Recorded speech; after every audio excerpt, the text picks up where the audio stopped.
Hi guys, I'm Millie and in this video I'm going to be giving up alcohol for a week.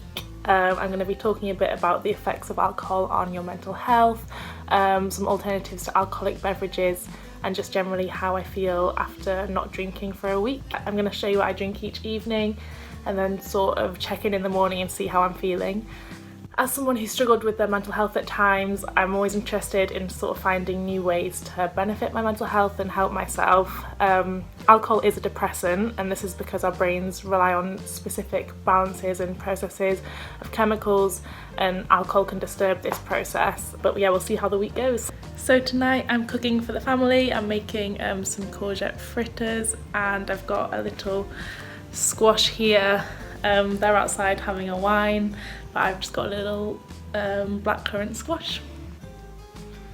So I actually feel really good this morning. I'm hoping that this is also going to encourage me to drink more water, because I definitely don't have the 2 litres that you're supposed to have. Tonight we're going to be making some mocktails because it's my sister's last night before she goes. She's leaving the house, she's been here since lockdown, she's going back to her flat.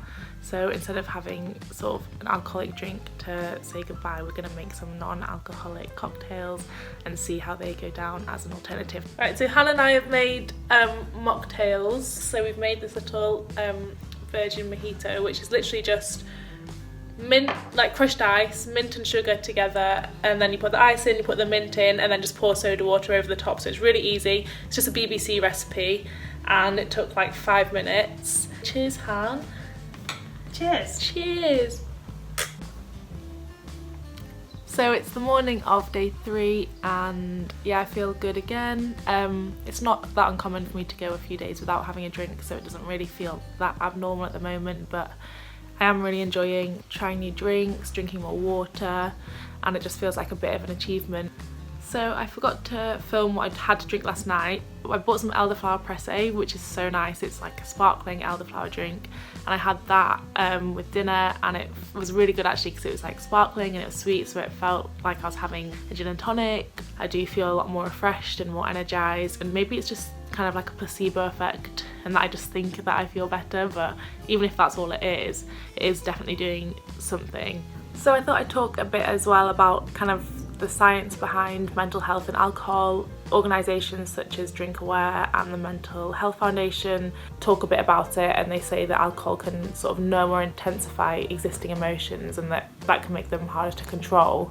I think when you're drunk and you end up acting in a way that you regret or wish you hadn't, then that can lead to anxiety the next day, anxiety, beer fear. I think I previously mentioned that alcohol can hinder our body's ability to rest and make it harder for the body to like break down the alcohol in our systems if we're tired or not well rested.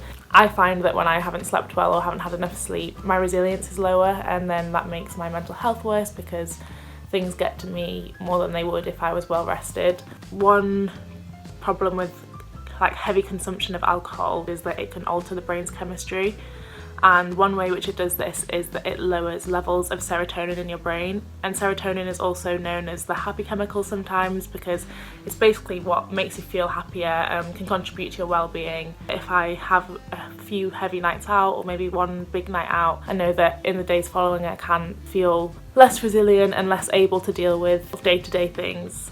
So I definitely think this is something to consider if you do struggle with your mental health. And there's also an app that I know of. It's the Drink Aware app. Basically, you enter what you drink, you log your units, how much you're drinking each day, and it compares your current alcohol consumption with previous alcohol consumption, and I just think it's really interesting. It's something to know about because often we'll keep drinking and we're not aware of how many we've had, or you know, we just don't think about that kind of thing. One benefit of an app like this, even if you just kind of do it as out of interest, if you do struggle with your mental health, it's interesting to see the correlation between times perhaps when you've been drinking more and times when you've struggled more with your mental health, and just see if there's a link between the two, and it's just something to consider.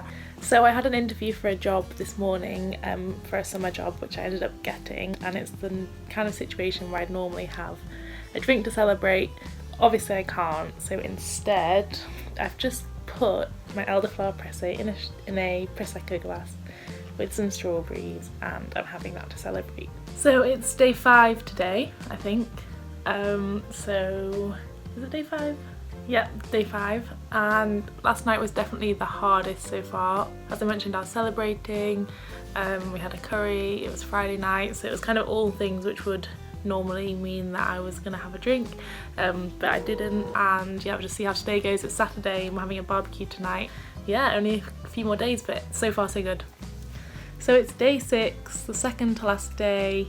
I'm actually really enjoying it. Last night we had a barbecue, and yeah, it was Saturday night, so again I was definitely having to resist having a drink, but I'm getting so used to feeling the achievement of not having one and waking up having not had a drink. I think if it's taught me anything so far, it's just to take time to do things like this more often. And I think when you stop doing something completely, when you start again, it makes you regulate it more because you're used to not doing it at all. I also look forward to my nightly cup of tea before bed, cup of tea and a chocolate biscuit, and it's just like a bit of a routine, and it makes me feel cozy. And I think that's definitely something that, I mean, I do drink loads of tea anyway, but it's something that I'll take away from it, is having like a little cozy tea before bed rather than a last drink. Okay, so it's day 7. I should probably make my bed actually. So it's the last day and it feels like it's gone very quickly, and I've actually really enjoyed it. I'm thinking of maybe doing it for longer, or definitely making this something that I do each month. Today's the last day, so I'll check in tomorrow morning. But I think I genuinely have more energy than normal. My skin's clearer than it's been in a while, and maybe that's because I'm drinking more water. I do genuinely feel like I've got more energy in the daytime, so I mean it has to be because of this, because nothing else has changed. So yesterday was the last day of not drinking for a week, and honestly it was actually a lot more insightful than I thought it was going to be. I've pledged that I'm now going to have a week off drinking each month. I think it'll be good for my health, money wise, my mental health, physical health, so I just all in all think it's really good to keep in check with what you're putting into your body. I picked up new habits. I've got my nightly tea and biscuit, so that's definitely something that I'm going to continue to do. But yeah, I'd really recommend anyone who struggles with their mental health to try and do this and see if it's something that helps them. Anyone who just wants to see if it has an effect on their physical health.